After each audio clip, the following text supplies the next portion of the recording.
Good morning बच्चों। आज के वीडियो में हम बात करने वाले हैं बीमा की। बीमा बहुत इंपॉर्टेंट टॉपिक है, बीमा और उसके उपयोग। तो सबसे पहले बात करते हैं बीमा की। डायमेंशन क्या चीज़ है? देखिए, बीमा कोई अलग नहीं है, केवल जो आपके मूल मात्रक हैं आपने उनको MLT और इसी तरह से उनके पदों में लिख दिया है। जैसे अगर हम मूल मात्रकों की बात करें तो जहां हम यूज करते हैं किलोग्राम। किलोग्राम का मतलब हो गया, ये आपने द्रव्यमान यानी मास के यूनिट की बात की, तो इसके लिए जो हम बीमा यूज करेंगे वो होगी आपकी कैपिटल M, और इसको बड़े ब्रैकेट में आप लिख दोगे। अगर हम दूरी की बात करें और दूरी का मात्रक होता है मीटर, तो मीटर के लिए आप L का यूज करोगे डायमेंशन के रूप में। सेकंड यानी समय का मात्रक, सेकंड के लिए आप डायमेंशन के रूप में यूज करोगे कैपिटल T का। तो कुल मिलाकर के हम ये कह सकते हैं कि हम जो हमारे मूल मात्रक हैं, यानी ये कह सकते हो आप इधर ये मूल मात्रक फंडामेंटल यूनिट, और इधर आप लिख सकते हो उसकी ये क्या है, बीमा। तो मूल मात्रकों को ही हम बीमा के रूप में यूज कर रहे हैं। यहाँ किलोग्राम को M, मीटर को L, सेकंड को T। ज्यादातर जो बीमाएं हमारी होंगी वो इन तीन के पदों में आती हैं, लेकिन इसके अलावा जैसे टेम्परेचर है आपका, ताप, तो ताप की यूनिट को अगर हम यूज करें तो केल्विन। केल्विन के लिए डायमेंशन का जो यूज करते हैं, कुछ बुकों में के और कुछ में थीटा भी लिख देते हैं। दोनों तरह से यूज किया जाता है। विद्युत धारा की एम्पियर की अगर बात करें, एम्पियर के लिए ए और कुछ प्रदीप वगैरह की बुक में आई भी यूज किया है, तो आप इसको भी ध्यान में रख सकते हो।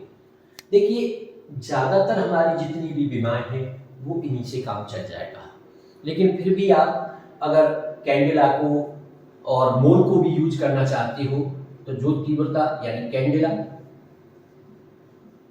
कैंडेला के लिए CD और मोल के लिए मोल ही लिख करके डायमेंशन की तरह आप यूज कर सकते हैं। लेकिन आप देखेंगे, आप जितनी भी भौतिक राशियों की बीमा निकालेंगे, जितनी भी फिजिकल क्वांटिटियों की बीमा निकालोगे, कभी भी आप इन दोनों का यूज होते हुए नहीं देखोगे। तो हमारी जितनी भी बीमाएं आएंगी उनमें केवल इनसे आपका काम चल जाएगा। ये जो ऊपर वाले 5 हैं इनसे काम चल जाएगा। तो अगर हम परिभाषा की बात करें कि बीमाओं की क्या परिभाषा होती है, तो बीमा क्या है, यानी आप मूल मात्रकों को व्यक्त करने के लिए उनके ऊपर जो पावर्स का यूज कर रहे हो, ठीक है ना, यानी किसी भौतिक राशि की बीमा वे घातें होती हैं, वे पावर्स होती हैं जिन्हें किसी मूल मात्रक को व्यक्त करने के लिए उनके ऊपर चढ़ा दिया जाता है। इसका मतलब ये है कि आप किसी की बीमा पूछी जाएगी तो वो MLT के या फिर एक इन्हीं के पदों में होगी, वो एक अलग चीज है। इनकी पावर्स क्या आएंगी वो उस भौतिक राशि के हिसाब से आ जाएगी। तो ये आपका बेसिक है बीमा का। बीमा के लिए बहुत जरूरी है, आप जिस भौतिक राशि की बीमा निकालना चाहते हो आपको उसका फॉर्मूला आना चाहिए, आपको उसका सूत्र आना चाहिए। अगर आप उसके फॉर्मूले को जानते हो तो फिर बीमा को रखने की आपको कोई आवश्यकता नहीं है। इसलिए मैं आपको सलाह देता हूँ, कभी भी बीमा रखने की कोशिश मत करना, बल्कि बीमाओं को निकालने की प्रैक्टिस आप करिए। मैं एक छोटी सी फिजिकल क्वांटिटी से शुरू करता हुआ 15-20 फिजिकल क्वांटिटियों की बीमाएं आपको निकाल के दिखाऊंगा। उसके अलावा आप बुक की हेल्प लेकर के जितनी भी भौतिक राशियां दे रखी हैं उनकी बीमा निकाल सकते हो। लेकिन समस्या आपके सामने थोड़ी सी इस चैप्टर में इसलिए आएगी क्योंकि पहले चैप्टर में हम सभी भौतिक राशियों को नहीं पढ़ते हैं, जबकि बुक में जो बीमाएं दे रखी हैं वो जितनी भी हमारी भौतिक राशियां, जितनी भी फिजिकल क्वांटिटी 11th में या फिर 12th में यूज होनी है, सबकी बीमाओं को पहले चैप्टर में लिख रखा है। इसलिए आपको थोड़ी परेशानी हो सकती है, पर परेशान होने की कोई ज़रूरत नहीं है। जो 15-20 पहली वाली फिजिकल क्वांटिटी है उनकी बीमा निकालने की प्रैक्टिस इस चैप्टर में कर लो। बाकी जैसे जैसे चैप्टर आता चला जाएगा आप उसी हिसाब से बीमाओं को उस भौतिक राशि के साथ में तैयार करते चले जाओगे। तो चलिए शुरू करते हैं। सबसे पहले ये हमारी मूल जो मात्रक थे उनकी बीमाओं के रूप में आपने लिख लिया। अब हम व्युत्पन्न मात्रकों की बात करते हैं। हम ऐसे मात्रकों की विमाएं निकालने की बात करते हैं जो मूल मात्रकों की सहायता से बनाए जाते हैं। तो सबसे पहला मैं एग्जाम्पल के रूप में लेके चल रहा हूँ एग्जाम्पल 1। मान लीजिए हम क्षेत्रफल की विमा निकालना चाहते हैं, एरिया की बात करना चाहते हैं। तो एरिया या क्षेत्रफल जो होता है वो L इंटू बी, लंबाई गुणा चौड़ाई। अब L इंटू बी जब लंबाई गुणा चौड़ाई का आप यूज करोगे तो लंबाई को भी मीटर में मेजर करोगे तो इसके लिए भी डायमेंशन हमारी क्या हो जाएगी भाई, L हो जाएगी। और चौड़ाई को भी मीटर में मेजर करोगे तो इसके लिए भी डायमेंशन क्या हो जाएगी, L हो जाएगी। तो हमारी डायमेंशन आ गई L स्क्वायर, L की घात 2। या आप चाहें तो क्योंकि जितनी भी विमाएं होती हैं नॉर्मली उनको M, L और T के पदों में और इसी क्रम में हम लिखते हैं। तो आप चाहें तो इसको ऐसे और लिख सकते हो M0 L स्क्वायर और T0, या फिर ऐसे ही रहने दो, कोई फर्क नहीं पड़ता है। इसके बाद नेक्स्ट में एग्जांपल लेता हूं आयतन, वॉल्यूम। जब आप आयतन की बात करते हैं, वॉल्यूम की आप बात करते हैं तो कहीं ना कहीं वॉल्यूम जब आप निकालते हो किसी क्यूब का या क्यूबॉइड का तो लंबाई गुणा चौड़ाई गुणा ऊंचाई, लेंथ विड्थ एंड हाइट। इसका मतलब लेंथ L B H। अब L भाई उसकी यूनिट भी मीटर, तो उसके लिए भी डायमेंशन यूज करोगे तो क्या आएगी L, चौड़ाई की यूनिट भी मीटर L और ऊंचाई की भी L। तो कुल मिलाकर के इसकी विमा हो जाएगी L3। और आप लिख सकते हो m की पावर 0 L3 और t की पावर 0। आप इस तरह से यूज कर सकते हैं। चलिए थोड़ा सा आगे बढ़ते हैं। एग्जाम्पल 3 में हम लेते हैं चाल। स्पीड फॉर्मूला आपने पढ़ा है, चाल बराबर दूरी बटे समय। चाल इक्वल टू दूरी बटे समय, speed equal to distance upon time. अब आप यहाँ डायमेंशन की बात करेंगे तो दूरी को भाई किस में मेजर करते हो, मीटर में। तो मीटर के लिए डायमेंशन L और समय सेकंड, तो डायमेंशन T। और ऊपर ले जाकर के एक ही ब्रैकेट में हमें ले जाना है, उसको एक साथ उसको करना है। तो ये हो जाएगा L और T की पावर -1। तो इस तरह से ये हमारी चाल की विमा निकल करके आ गई। हम और आगे बढ़ते हैं। चलिए बात करते हैं वेग की। तो वेग बराबर होता है विस्थापन बटे समय, यानी velocity is equal to displacement upon time. Displacement वो भी एक दूरी है और उसका यूनिट भी मीटर होता है, तो उसकी विमा भी हम L यूज करेंगे। तो इसकी जगह पर भी आपका L और टाइम की जगह पर T। तो इसकी डायमेंशन भी आपकी L की पावर -1। तो क्या देख रहे हैं, चाल और वेग दोनों की विमाएं सेम, क्योंकि इनके मात्रक भी सेम होते हैं तो विमा भी सेम। थोड़ा सा और आगे बढ़ते हैं। इसके बाद एग्जांपल 5 की बात करते हैं। तो मान लीजिए आपने अब की बार लिया त्वरण, एक्सीलरेशन में क्या समझना भाई, एक्सीलरेशन की बेसिक डेफिनेशन वेग परिवर्तन की दर। इसका मतलब वेग में परिवर्तन और अपॉन में समय। तो वेग परिवर्तन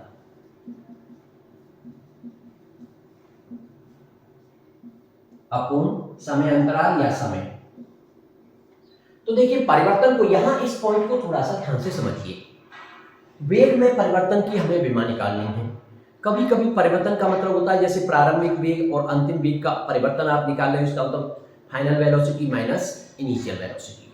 लेकिन यहां भले हम वेग में परिवर्तन निकाल रहे हैं लेकिन उसके मात्रक पर कोई फर्क नहीं पड़ता। जैसे थोड़ा सा समझने की कोशिश करिए। मान लीजिए किसी वस्तु का वेग पहले 3 मीटर पर सेकंड है और बाद में उसका वेग बढ़कर के हो जाता है 7 मीटर पर सेकंड। अब आप वेग में परिवर्तन की बात करते हो तो वेग में परिवर्तन क्या होगा, फाइनल माइनस इनिशियल, यानी 7 माइनस 3। तो 7 में से जब 3 माइनस करोगे तो 4 आएगा, लेकिन मात्रक क्या रहेगा उसका, मीटर पर सेकंड। यूनिट क्या रहेगी उसकी, मीटर पर सेकंड। तो क्या देखा आपने कि भाई इसकी भी मीटर पर सेकंड थी, इसकी भी मीटर पर सेकंड थी, और जो परिवर्तन निकल के आया उसकी यूनिट भी मीटर पर सेकंड है। इसलिए वेग में परिवर्तन हो चाहे वेग हो, उसके मात्रक पर कोई फर्क नहीं पड़ता। और मात्रक और विमा एक ही चीज है, केवल आपने उसको mlt का रूप दे दिया है। इसलिए वेग परिवर्तन की विमा वही होगी जो वेग की होती है, यानी mt की पावर -1। अपॉन समय की टी, और जब ये टी ऊपर जाएगा तो माइनस की एक और हो जाएगी, तो एक और एक 2, तो ये आ जाएगा आपका एल टी की पावर माइनस की 2। तो इस तरह से ये त्वरण की विमा निकल के आई। अब हम बात करते हैं अगले एग्जांपल में बल की। बल, तो देखिए फोर्स के लिए आपने न्यूटन का जो सेकंड लॉ है वो सब बच्चों ने पढ़ा है, F इक्वल टू ma, यानी बल गुणा द्रव्यमान बल इक्वल टू द्रव्यमान गुणा त्वरण। तो फोर्स का डायरेक्ट फॉर्मूला भी आप यूज करें F इक्वल टू ma। अब आप समझ रहे हैं यहाँ पे m क्या चीज है भाई, m तो द्रव्यमान है, और द्रव्यमान के लिए किलोग्राम और उसके लिए विमा क्या यूज की जाती है m, तो कैपिटल M इसके लिए विमा हो गई। और त्वरण की विमा अभी अभी आपने निकाली है, a जो होता है त्वरण होता है एल टी की पावर माइनस के 2, तो आप इसे एक ही ब्रैकेट में लिख देंगे, तो एम एल टी की पावर माइनस 2। बल के बाद अब थोड़ा सा और आगे बढ़ते हैं, और अब हम बात करते हैं बल के बाद कार्य की। कार्य बराबर होता है बल गुणा विस्थापन। हम इस तरह से बढ़ेंगे कि जिन जिन फिजिकल क्वांटिटियों की विमा हम निकालते जा रहे हैं, तो अगली जो आने वाली भौतिक राशि हो उसमें इन्हीं का यूज हो रहा हो। तो अब हम बात करते हैं अगले एग्जांपल में कार्य की। कार्य बराबर होता है बल गुणा विस्थापन, या W इक्वल टू Fs। तो कार्य W equal to F into S, बल गुणा विस्थापन। अब बल गुणा विस्थापन, तो बल की विमा अभी अभी आपने निकाली है, और विस्थापन तो भाई दूरी में मेजर किया जाता है, इसका मतलब उसकी विमा क्या हो जाएगी, मीटर के लिए जो यूज कर रहे हो आप L हो जाएगी। तो कुल मिला के बल के लिए आप लिख दोगे एम एल टी की पावर माइनस 2, और विस्थापन के लिए आप लिख दोगे L, और एक ही ब्रैकेट में कंबाइन करेंगे तो एम एल स्क्वायर टी की पावर माइनस 2। तो ये डायमेंशन निकल के आ गई आपकी कार्य की। कार्य के बाद थोड़ा सा और बढ़ते हैं आगे, ऊर्जा की बात करते हैं। तो अगले पॉइंट में हम बात कर रहे हैं ऊर्जा, एनर्जी। देखिए एनर्जी की अगर विमा की बात की जाए या फिर उसके यूनिट की बात की जाए, तो एनर्जी कई तरह की एनर्जी का हम यूज करते हैं। हम एनर्जी के फॉर्म में गतिज ऊर्जा कह सकते हैं, काइनेटिक एनर्जी की बात कर सकते हैं, हम पोटेंशियल एनर्जी स्थिति ऊर्जा की बात कर सकते हैं, हम और भी किसी फॉर्म की एनर्जी की बात कर सकते हैं।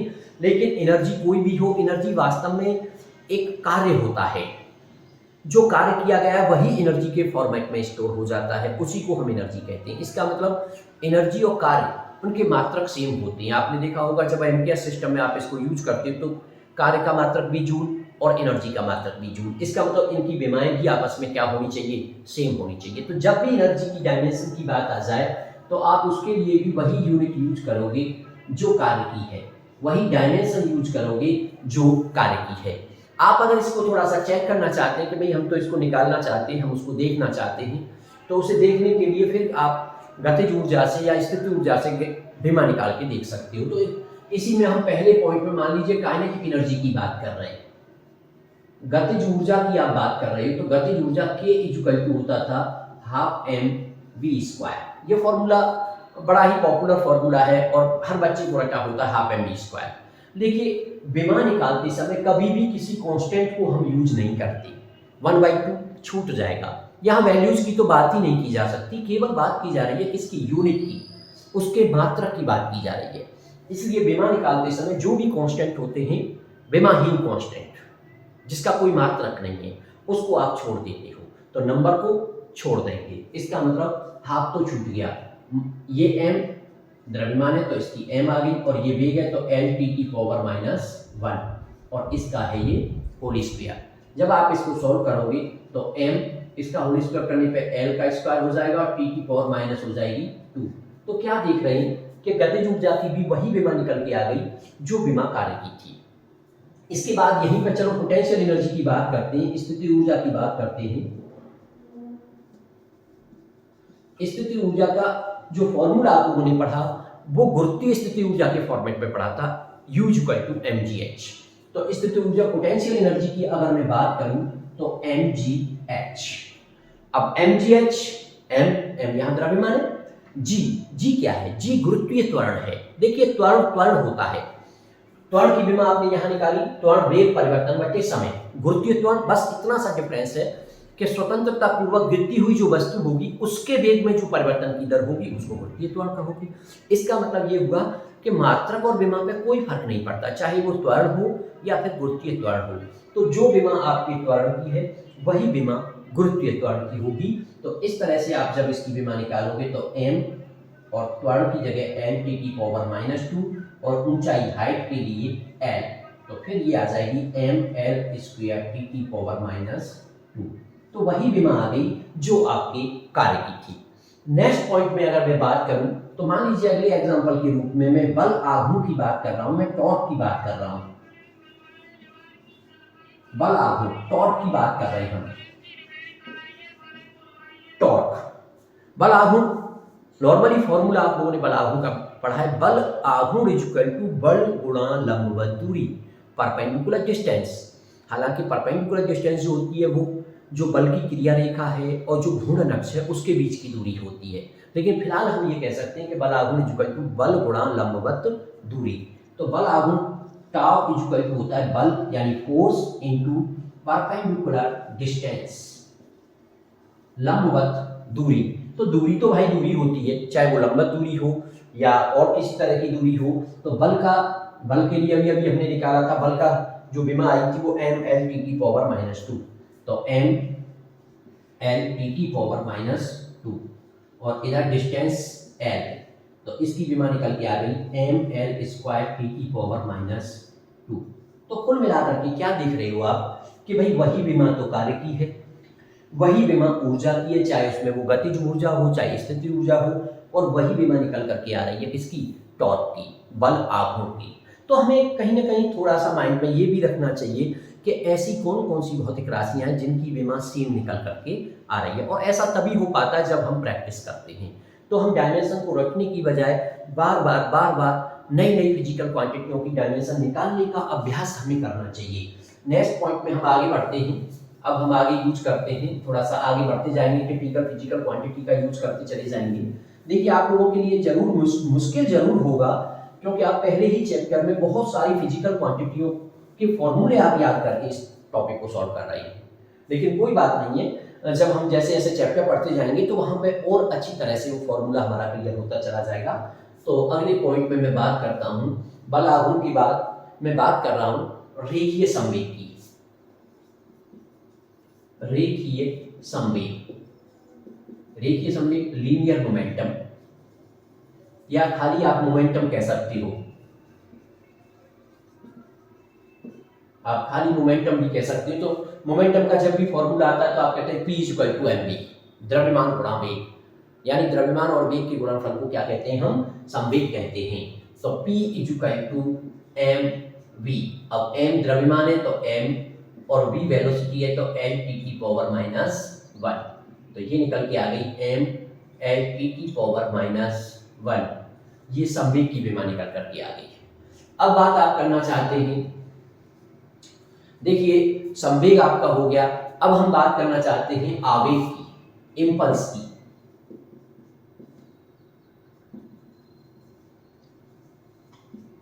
इंपल्स की बात करना चाहते हैं, आवेग की बात करना चाहते हैं, तो आवेग I = होता है बल गुणा समय अंतराल।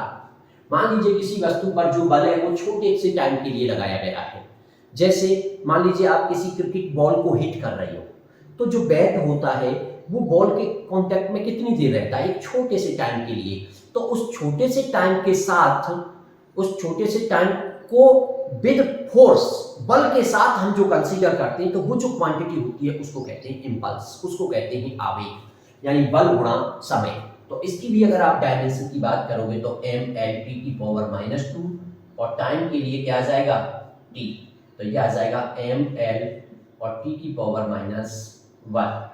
तो कुल मिलाकर के आप क्या देख रहे हो कि संवेग और आवेग दोनों की विमाएं सेम हैं, और वास्तव में ये चीज आपने जो न्यूटन का सेकंड लॉ होता है उसमें ये चीज आपने पढ़ी भी थी कि भाई जो F = होता है, अलग से मैं थोड़ा सा बता दूं तो F = ΔP/ΔT, और यहाँ से ΔP आ जाता है F × ΔT, that is ΔP = I, यानी इंपल्स मोमेंटम में जो चेंज होता है उसके इक्वल होता है। तो आप थोड़ा सा यहाँ समझ सकते, नहीं तो जो चैप्टर आएगा वहाँ और क्लियर इस चीज को, कॉन्सेप्ट को आप और अच्छा कर लोगे। तो थोड़ा सा आगे बढ़ते हैं। अब अगले पॉइंट पे हम बात करते हैं, आवेग हो गया हमारा, रेखीय संवेग हो गया, हम कोणीय संवेग की बात करते हैं। कोणीय संवेग की बात करते हैं, कोणीय संवेग यानी एंगुलर मोमेंटम, ये लीनियर मोमेंटम। अब हम बात कर रहे हैं